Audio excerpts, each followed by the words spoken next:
అందుకు సంబంధించినటువంటి నివేదికను సబ్ కమిటీ ద్వారా పరిశీలన చేసి క్యాబినెట్కి ఇచ్చి ఫిబ్రవరి 4, 2024 రోజు 25 రోజు సంవత్సర కాలం లోపల దాన్ని ఆమోదింపజేసుకున్నటువంటి విషయం తెలంగాణ ప్రజలందరికీ తెలుసు, ముఖ్యంగా బలహీన వర్గాల బిడ్డలకు, రాజకీయ పార్టీలకు.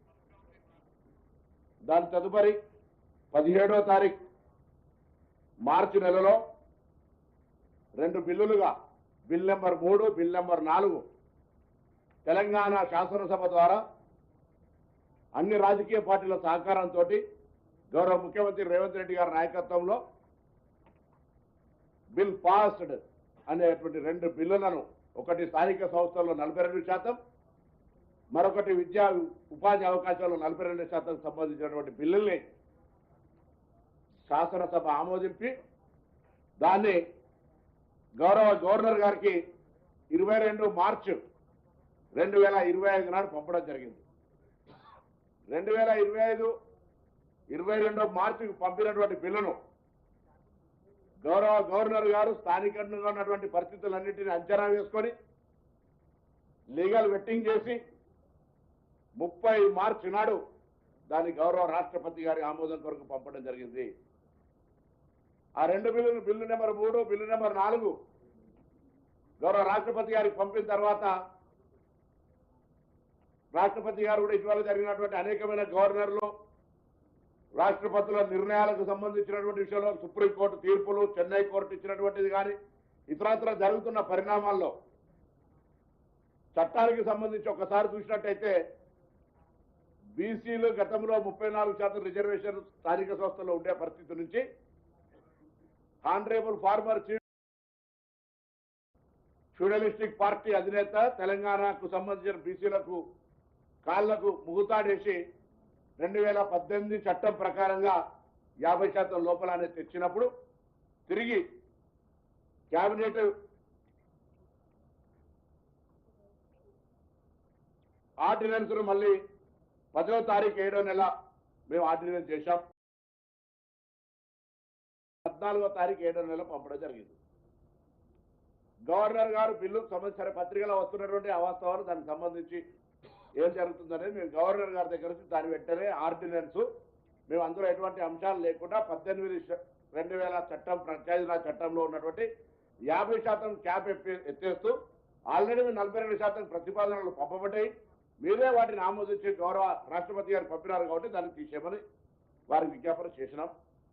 తప్పకుండా వారి దగ్గర నుంచి సానుకూలంగా ఆమోదం వస్తుందని వెయిట్ చేస్తాను. ఇదొక వైపు.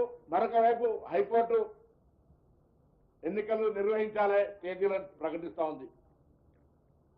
మరోవైపు కేంద్రం నుంచి రావాల్సిన బిల్లులు, గ్రామ పంచాయతీల నిధులు పంచాయతీరాజ్ యాక్ట్ ప్రకారంగా రావడం లేదు. ఇటువంటి పరిస్థితుల్లో మా ప్రభుత్వం ఇచ్చిన మాటకు కట్టుబడి ఉండాలి. మా నాయకత్వం కూడా ఢిల్లీలో ఒక మాట ఇచ్చిన తర్వాత దాని ప్రకారంగా అమలు జరుపుతూ ముందుకు పోవాలనే ఆలోచనతోటి ఇటీవల ఢిల్లీ వెళ్ళినప్పుడు కానీ, రాష్ట్ర శాసనసభలో చర్చ జరిగినాడు కానీ, క్యాబినెట్లో జరిగినాడు కానీ అందరం ముక్త కంఠంతో ప్రతి ఒక్కరు కూడా ఈ అభిప్రాయాన్ని స్పష్టంగా ఉన్నాం. రాష్ట్రపతి గారు ఇంకా కేంద్రం జోక్యం చేసుకొని ఆమోదింపజేయండి రాష్ట్రంలో బీజేపీ నాయకత్వానికి, కార్యకర్తలు సహా అందులో ఉన్నటువంటి బీసీల ప్రాతినిధ్యం వహిస్తున్నటువంటి అరవింద్ గారు, బండి సంజయ్ గారు, ఈటల రాజేందర్ గారు, కృష్ణయ్య గారు, లక్ష్మణ్ గారు, 5 బీసీ ఎంపీలు ఉన్నారు, పాయల్ శంకర్ గారు, వాళ్ళందరూ కూడా అడుగుతా ఉన్నాం రాష్ట్రపతి గారి దగ్గరనే దాన్ని తొందరగా చేయించుకొని రండి అని. అది కాక రామచంద్రరావు లాంటి వాళ్ళు విమర్శ చేస్తా ఉన్నారు. అసలు దానికి సంబంధించి వ్యతిరేకంగా మాట్లాడుతూ ఉంటుంటే నేను ఎక్స్పెక్ట్ చేసిన మేమందరం కూడా బీజేపీ లీడర్షిప్, బీసీ లీడర్షిప్ దాన్ని ఖండం చేసి బలహీన వర్గాలకు మద్దతు ఇస్తాను. గతంలో మేము కేశవరావు గారు 2 చేతులు ఇచ్చి దండం పెట్టినారు. శ్రీహరి గారు, నేను, సురేఖక్క, మహేష్ గౌడ్ గారు అందరం అనేక సందర్భాల్లో గౌరవ శాసనసభ్యులు, బలహీన వర్గాలు ఎంపీలు అందరం కూడా తెలంగాణలో ఆనాటి తెలంగాణ ఉద్యమం లాగా ఒక స్ఫూర్తిదాయకమైనటువంటి బలహీన వర్గాలకు సంబంధించిన అవకాశం వస్తుంది. మనం 1947లో స్వతంత్రం రాలే, 48లో మనం భారతదేశంలో విలీనమైనాం.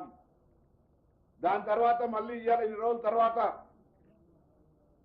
మనకు ఒక అవకాశం వస్తుంది అని అందరూ కూడా తెలంగాణ ఏర్పడ్డ తర్వాత బలహీన వర్గాలు తెలంగాణ ఏర్పాటుకు ఉద్దేశమో 90% పైన ఉన్న ఎస్సీ ఎస్టీ బీసీ మైనార్టీలకు సంబంధించినటువంటి స్టేట్ గా ఉన్నటువంటి తెలంగాణలో వారికి న్యాయం జరపాలనే ఈ ప్రక్రియలో రాజకీయ పార్టీలు అసేవికంగా వ్యవహరిస్తా ఉన్నాయి, నిజాయితీగా ఉంటలేవు.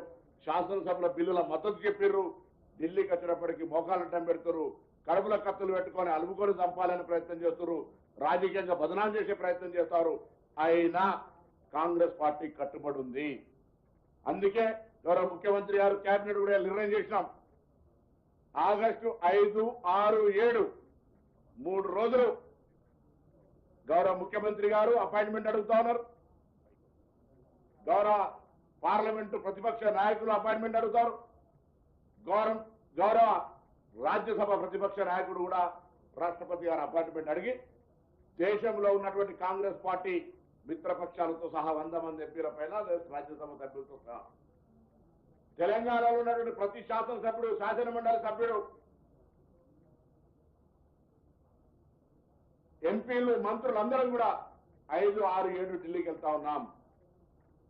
తెలంగాణలో ఉన్నటువంటి బీసీ మేధావులు, బీసీల నాయకులు, కుల సంఘాల నాయకులు ఆనాడు ఏ జాయింట్ యాక్షన్ కమిటీ వేసుకొని తెలంగాణ ఉద్యమం కొరకు పోరాడినో ఇవాళ ఇది ఒక కీలకమైనటువంటి దశ.